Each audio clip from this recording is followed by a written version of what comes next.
വലിയ തോതിൽ തളർന്നെന്നും ഡിപ്രഷനിലേക്ക് പോയെന്നും ഒക്കെ ഈ യുവതി ശരിക്കും പീഡിപ്പിച്ച് കാണുമോ? എടാ അങ്ങനെ ചെയ്യുമോ?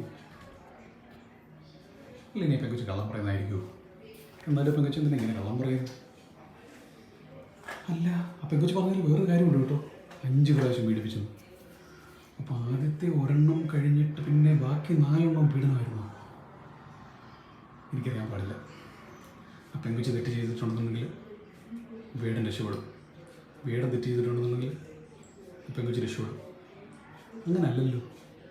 ആരായിരിക്കും തെറ്റ് ചെയ്തത് ആരെങ്കിലും അനുഭവിക്കണം. അപ്പോൾ എനിക്കൊരു സംശയം പോയിട്ടുണ്ട്.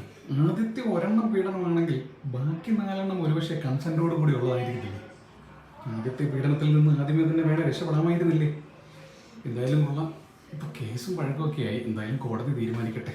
ആരുടെ ഭാഗത്താണെങ്കിലും ന്യായമുള്ളവർ രക്ഷപ്പെടട്ടെ.